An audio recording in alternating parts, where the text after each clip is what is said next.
And we're back with more News Talk, Saga 960. Mark Petrani with you. So very glad you could join us on this edition of the Mark Petrani Show, this version of UFO Friday with our friend Dave Scott of Spaced Out Radio. You can catch Dave's terrific show right here on Saga 960 from 10 p.m. Mondays through Fridays, right up to 1 a.m. Eastern Time. Spine tingling radio that will keep you up at night. Hey, here's a story that caught my eye earlier.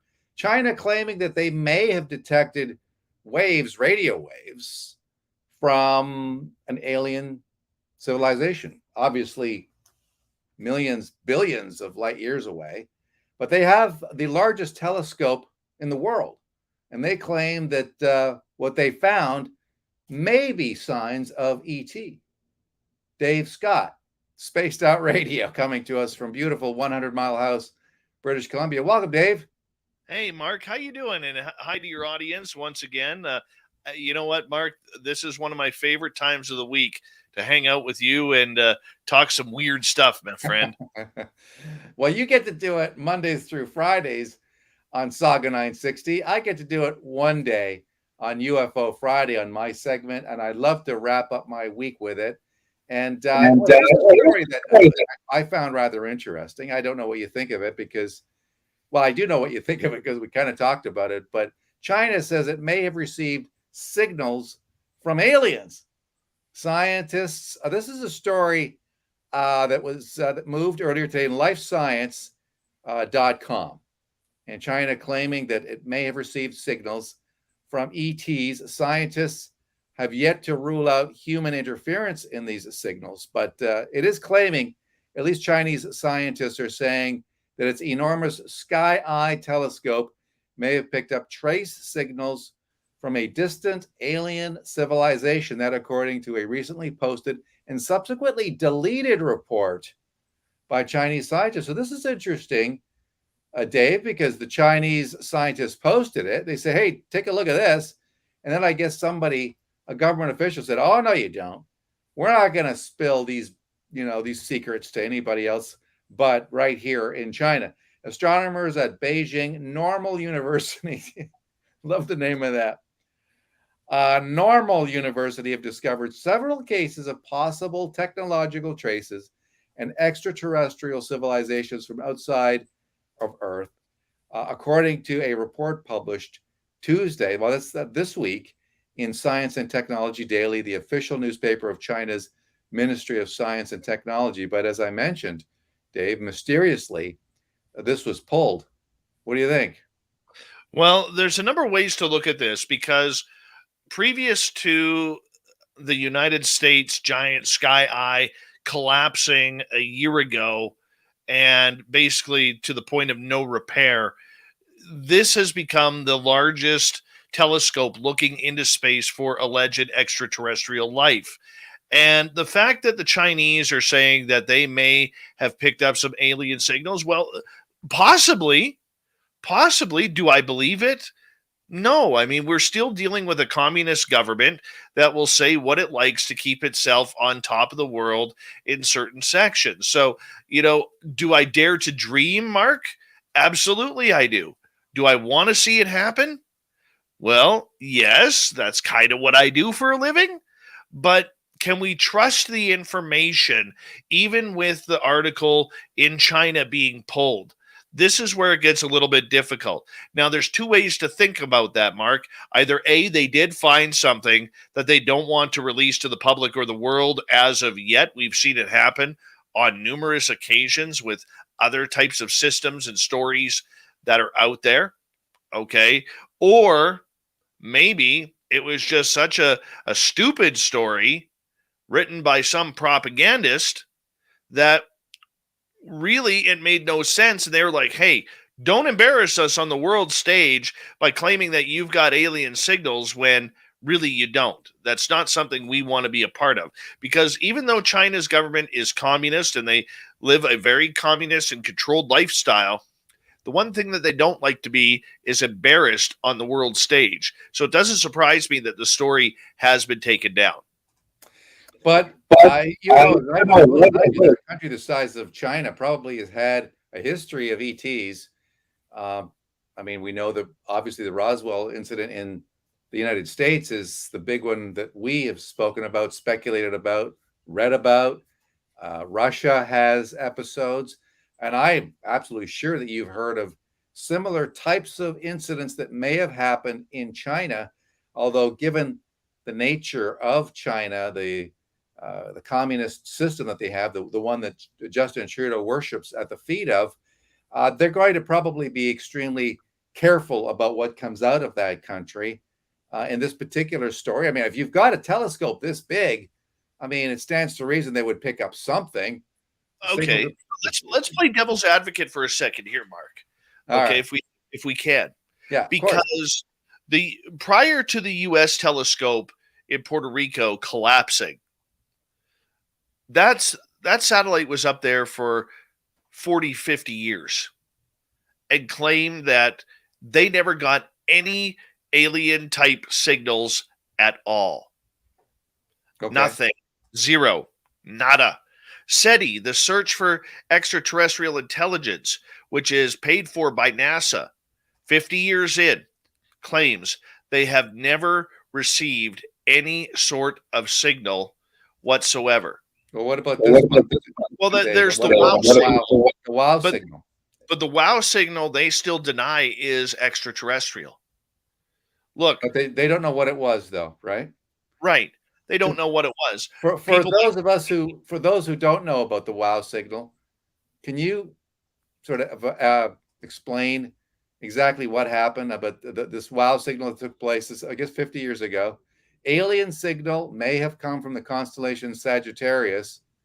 Researchers may have pinpointed. This is the story. This is, I guess, this is the update. This came from just about a month ago, Dave. Researchers may have pinpointed the source of the famous supposed alien broadcast discovered nearly a half a century ago. The prominent, still mysterious WOW signal, which briefly blared in a radio telescope the night of August 15th, 1977, may have come from a sun-like star located 1,800 light years away in the constellation Sagittarius. The WOW signal is considered the best SETI candidate radio signal that we have ever picked up with our telescopes. That, according to Alberto Caballero, an amateur astronomer who gave that comment to Life Science. What do you make of this 50 years later, Dave? Well, I'm going to tell you, as much as we're talking about don't trust the Chinese government on this, whether or not they have detected alien signals, how can we trust anything that comes out of SETI? How can we trust anything that comes out of NASA? You know, there's a bigger picture here, Mark, that we have to take a look at. And that bigger look is this. NASA recently has come out stating that, you know, they're going to spend $100,000 over the next 9 months to conduct a study into unidentified aerial phenomena, that they believe that we may have some sort of extraterrestrial contact here on planet Earth. Well, holy cow. How come NASA hasn't mentioned what their astronauts have seen, what their pilots of the X-15 have seen?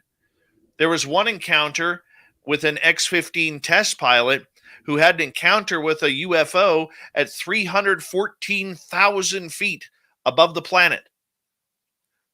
And that happened in the 1960s. We know that astronauts from Gemini, from Apollo, from the shuttle programs to the ISS have all had extraterrestrial encounters. Not every astronaut, but many of them.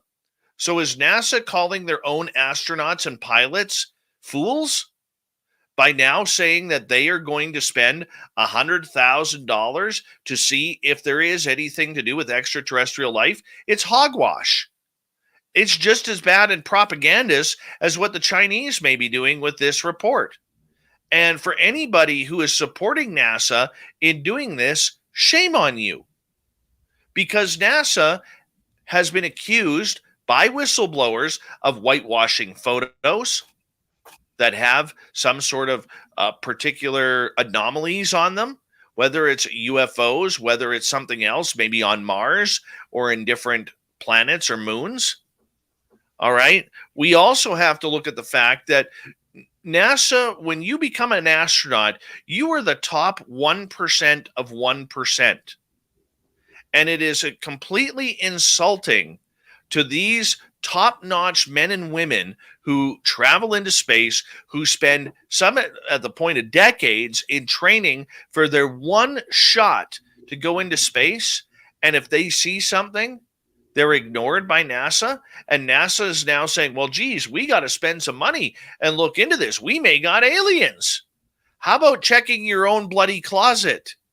How about checking your own filing cabinets? How about talking to your astronauts that have seen unidentified aerial phenomena while on mission with you from the Gemini program straight up to today? Look, there was just 2 years ago, Mark, where a Russian cosmonaut filmed on his iPhone a triangular shaped UFO, pardon me, a boomerang shaped UFO from one of the windows of the ISS. We can bring that up. We can prove that.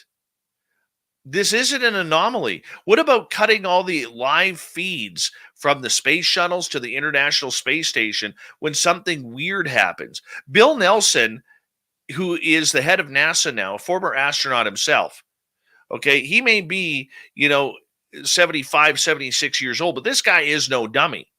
But when it comes to unidentified aerial phenomena, the guy doesn't have a clue. Because what he's trying to do is he's trying to play dumb to protect his job, to protect NASA and their history.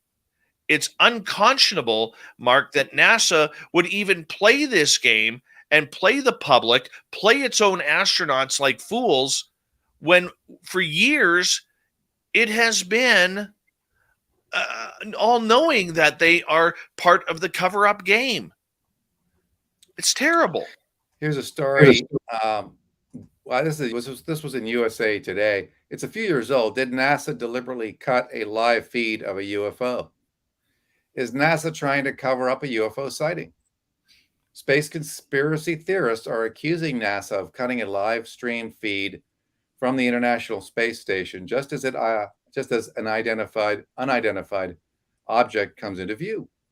Theories began swirling on YouTube after YouTube user StreepCap1 posted a video of the stream on July the 9th.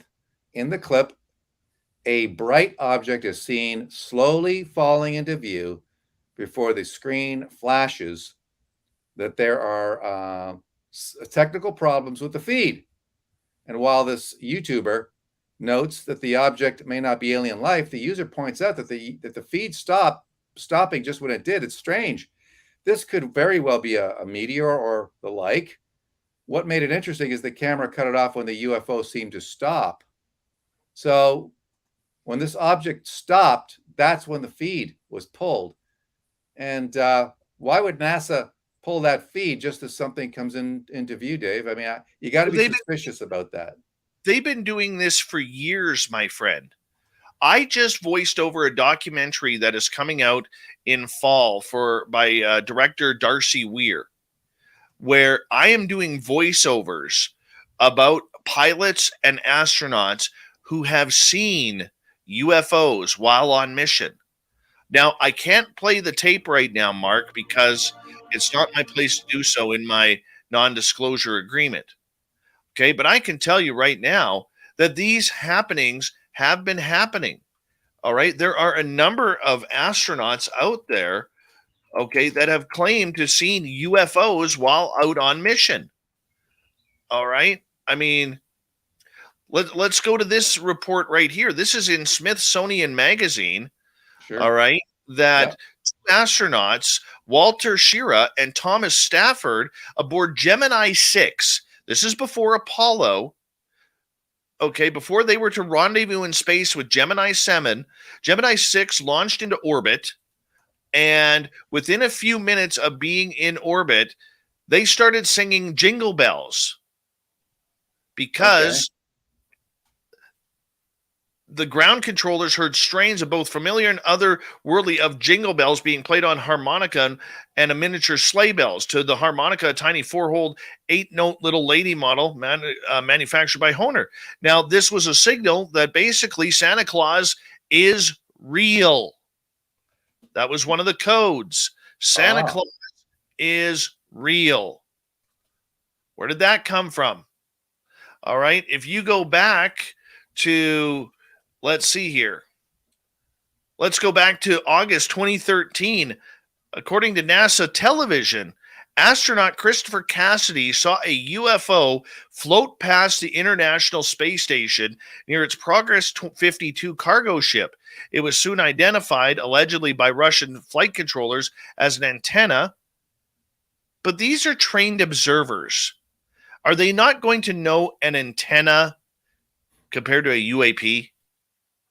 2005 spacewalk. Astronaut Leroy Chow reported seeing lights in a formation he described as in a line, almost like an upside down check mark. Let's go back in time once again. Gemini 4. Pilot Jim McDivitt spotted an object that he described as a white cylindrical shape with a white pole sticking out of one of its corners. Guess what? That sounds like the tic-tac of the 2004 USS Nimitz incident, doesn't it? His partner, Ed White, was asleep at the time, didn't see it. Once again, Gemini 7. Astronauts claim a bogey was in space with them. Well, what do they mean by a bogey? Now, a bogey is used as in the military terms as an enemy, right? The astronaut who made the comment, Frank Borman, later confirmed that what he saw was not a UFO, even though he went on television show Unsolved Mysteries to say different. Apollo 11, Neil Armstrong reported to have had multiple witness or seen multiple UFOs. Okay, right? That's yeah. Wow. And I actually had a story up just a little while ago. Buzz Aldrin, who had apparently said that he had seen aliens on the moon, then later on was fact checked, probably told, yeah, Buzz, you know what? You better retract that statement because we're not going to talk about you seeing aliens on the moon. But that took place as well. So it's fascinating stuff, and I'm sure that some of these astronauts have seen things that they didn't even want to talk about later on. Dave Scott joining us on Saga 960. Dave, of course, has a terrific show on Saga 960 at Spaced Out Radio, and you can catch Dave's terrific show from 10 p.m. Eastern Time to 1 a.m. Eastern Time, Mondays through Fridays. He interviews all sorts of fascinating guests. We get Dave once a week, if we're lucky, on the Mark Petroni Show. But if you love this kind of stuff, as I do, I find it fascinating, then what you want to do is catch Dave's show. It's spine-tingling radio that will keep you up at night, radio that goes bump in the night. All right, you've spoken about Daniel Otis. He's one of your favorite journalists. Here you are tweeting something about this. Breaking, thanks to questions from Manitoba Member of Parliament Larry Maguire MP, Canadian government officials are now contacting the U.S. Department of Energy and the U.S. Nuclear Regulatory Commission to discuss unidentified aerial phenomena. And in fact, you have an update on your interview with Larry Maguire, correct, Dave? Well, I do have a little bit of an update, and I want to say thank you to the listeners of Saga 960 because the great promotion that the radio station did for our show, for our interview with Dr. Larry Maguire last week, actually brought our audience up by 31%. Wow. Because that many people wanted to tune in and hear what Larry Maguire, the Member of Parliament for Brandon Souris in Manitoba, had to say about the UAP phenomena up here in Canada. So really, congratulations and thank you to the Saga 960 team and, more importantly, the audience for tuning on in, wanting this knowledge. And Mark, you know as well as I do that getting a 31% bump for a show does not happen often in radio. Absolutely. Yeah. Congratulations. Thank you, Dave. It's well deserved. You work your butt off on that show, and thank you. The fact that you've been able to draw the audiences that you have, and then seeing that boost due to your conversation with Larry McGuire is huge. And what is the actual news coming out of that discussion? Well, Daniel Otis, who I have worked closely with over the length of this story, has put out a letter from MP McGuire uh, saying that this happened on June 6th, that he was writing a follow up to the May 18th appearance before the House of Commons Standing Committee on Natural Resources, where pardon me, this letter is to Mr. McGuire, where he raised security related questions of the government of Canada's position on drones and unidentified aerial phenomena near the North American nuclear power facilities in Ontario. And now they're saying to date, there have been no reported or attempted drone intrusions at Canada high security nuclear facilities. However, a request was made to fly a drone over one of the facilities in 2021.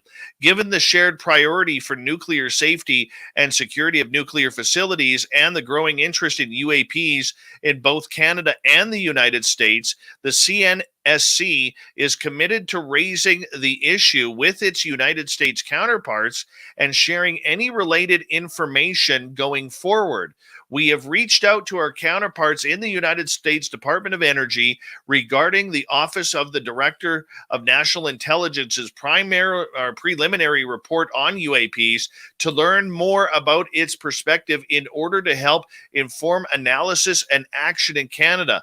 And finally, John Hannaford, the Deputy Minister for Natural Resources, stated, Natural Resources Canada has a long-established energy and utilities sector network that shares threat information between the Government of Canada and the energy sector critical infrastructure operators. We will continue to use this to gather intelligence and emerging threats, including drones and UAPs. So what this means is John Hannaford, back in May, when Larry McGuire questioned him, was literally all in denial, like he knew nothing of these UAPs that were seen over Canadian facilities, which we were able on our show with Larry McGuire to learn that there could very well be videos of these unidentified aerial phenomena from security cameras.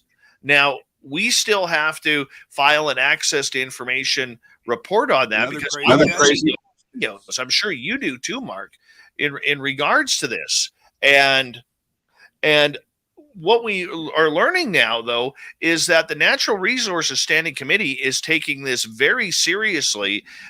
What they are talking about regarding UAPs over Canadian airspace and energy facilities. Canada and its Bruce system is the largest nuclear power facility in the world. And we need to know which nuclear facilities this is happening at. We need to know if there's any video. We need to know what Canada is doing to protect this potential invasion of their airspace over nuclear facility. Absolutely. Excellent points, Dave. Here's a story that is a fairly recent development. This moved less than a day ago. Mysterious flying pyramid drones swarm a U.S. warship. This is what it sounded like. Tail numbers are unknown. All right, that doesn't tell us a whole lot, but are you familiar with flying pyramid drones swarming U.S. warships? This is a U.S. Navy released some footage. Mysterious drone swarming incidents in and around its warships. 5 videos follow the release of Pentagon documents to U.S. media outlet. This is the Drive about the unidentified flying objects or UFOs that occurred in 2019 near naval ships off the coast of California. Among the videos, Dave, 2 were taken from the destroyer USS Russell. The warship has been of particular interest due to leaked videos of the incident released last year. Triangular objects. Look, triangular objects have been seen for a long time, and there is one great debate on whether or not those triangular objects are of the United States Air Force in their secret space program or secret access programs, or whether or not they are of alien descent. we see a lot of them. Many people in the lower mainland of British Columbia report seeing black triangles. Black triangles are also seen quite frequently over Lake Ontario around the Metro Toronto area as well. So if you're in like Mississauga, all the way, to the border of Detroit, all the way right up to Quebec City, I mean, you want to make sure that you are looking up in the sky. You might be able to see some of these weird, strange black triangles that are up there. The interesting part about this latest hit is they believe that this was actually drones, though, that were being flown in the vicinity that came from a cargo ship coming out of Hong Kong. And whether or not they were UFOs or not, I don't know. We want to believe but hey, what a better way to make it into a international story rather than a world story by saying that no, this isn't UFOs, this is China spying on our warships with their drones, because all the skeptics are going to be like, aha, we told you this has nothing to do with aliens, but in regards it does. Famed astronaut Tim Peake, Dave, says that UFOs filmed by military more than 100 times could, in fact, be aliens. And this is a reputable guy, famed astronaut, has said that UFOs filmed by the U.S. military. Tim Peake is the guy's name. One of Britain's famous astronauts also said that the UFOs could be evidence of time travel. Yes. During an interview with Good Morning Britain, Peake, who spent more than 6 months on the International Space Station, was asked about the videos which the Pentagon has declassified. Quote in the story, "I heard one theory where a pilot," well, that just disappeared. Let's try that again. Oh, yeah, here we go. One theory where a pilot was talking about that potentially in the future, we've developed time travel. Is it something that's come back from the future, Peake said. That's interesting. His comments are very interesting. It goes to exactly what I just said to you a few minutes ago, Mark, about NASA shooting down its astronauts. Well, how do you think Peake got there? He got there through NASA and the allied formation with the United Kingdom, Canada, and many others when they take international astronauts up there. That was he probably got up there with the Russian Soyuz aircraft or shuttles that were launched when after NASA shut down their own shuttle program and had to use the Russians in order to get their astronauts up in space. But here's the thing. When Representative Mike Gallagher came out after the congressional hearings, he went on a podcast, the Pat McAfee Show, and he stated, Mark, that one of the issues that we have right now is we don't know where these things are coming from. We don't know if they're coming from outer space. We don't know if they're coming from other dimensions or if they are coming from the future or the past in some sort of time travel event. This is one of the mysteries that has been locking up a lot of the security issues regarding this is, do these things, wherever they are coming from, have or possess the technology to get where they need to go through the means of time travel or wormholes or some sort of dimensional shift that they can manipulate in order to get here? We really don't know at this time. And I don't think that the astronauts' words should be taken out of context, because you really can't. We don't know where they're coming from. All right. We don't know. But this is another portion here where we have astronauts who are extremely intensely trained for their missions up in space to make sure that they can handle it before they get the call, if they get the call to go, who is speaking for the fact that we may not be alone. Yet NASA treats us like fools. Just what I told you, Mark. This article proves it. Yeah, and to that point, Dave, there's a story in the Daily Beast. NASA should just say it. We're looking for gosh darn aliens. The agency should just call out the big flying saucer-sized elephant in the room and just stop with the namby-pamby. The great American UFO hunt is on, and NASA is officially throwing its hat in the ring. The agency announced last week it is launching a 9-month study into unidentified aerial phenomena, UAP. The U.S. government That's their preferred term for UFOs. The project itself is a scientific pursuit that, according to an agency press release, with the goal of identifying and aggregating specific pieces of data that could be used as part of the future research project in the origins of UAP. So, is the U.S. government there yet? Is NASA ready there? Are they saying, okay, we're going to look for aliens, we're not messing around anymore, and we're admitting it? They have known for 60 years, Mark. 60 years.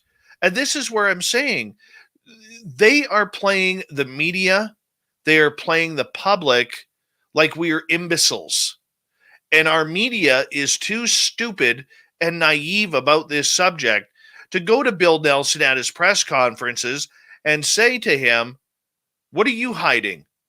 Where are your reports from the X-15 program? Where are your reports from Gemini? Your reports from Apollo? Where are they? Like, do your homework, Bill, before you start calling out your neighbors for being, a little bit suspicious. Check about your own suspicions at home. I mean, this is what we need to do, Mark. And we're not doing it. We're like, oh my God, NASA's involved with the alien research now. Well, they should be. They've been doing it for 60 plus years. It's ridiculous. I'm sorry. This subject really heats me up. It really heats me up, Mark, because you know what? We as humans, the one thing that none of us like is being treated like we're stupid. And we are allowing NASA and the media to treat us like we're stupid on this topic. For years, they made fun of us, Mark. For years, they called us tinfoil hat conspiracy theorists. For years, that they put people down who had saw things as swamp gas or Venus at night or Jupiter at night or the North Star or some sort of constellation. No, their astronauts are seeing things. Their astronauts are going public. And NASA is denying and not even recognizing what their own members are stating. And to me, that is unconscionable. They should be called out on it because there's a giant story there that NASA is going to hopefully put their foots in their mouths with, and finally it will come out. And I hope in the next U.S. congressional hearings, Bill Nelson is called to the stage to answer some questions because, no offense to Bill Nelson, never met him, never talked to him, but he needs some hard grilling on what NASA is doing and what they've done in the past. Dave Scott, Spaced Out Radio, on fire today on UFO Friday, right here on the Mark Petroni Show. Well, thank you so much for saying that, and I appreciate your passion on this. I know this is a topic that is certainly near and dear to your heart, and we're grateful of that because your expertise, of course, is phenomenal. What you bring to the subject is not only fascinating, it's knowledgeable, and it's done with an element of respect for the subject. So keep up the great work, Dave. Well, thank you so much, Mark. And it's always a pleasure to be with your audience. And now that we know that the Saga 960 listeners are starting to take this a little bit more seriously, we encourage all of you to get in touch with your members of parliament, write them letters, send them emails, phone their offices asking, what can we do to learn more about UFOs over Canadian skies? It's very important, and we can't let it go, but we can find the answers together. Thank you, Dave. Appreciate it. Take care, my friend. Spaced Out Radio, Mondays through Fridays on Saga 960, 10 p.m. Eastern Time to 1 a.m. Eastern. Dave Scott from 100 Mile House, British Columbia. And we got to take a break. Back with more on News Talk Saga 960 and the Mark Petroni Show after this.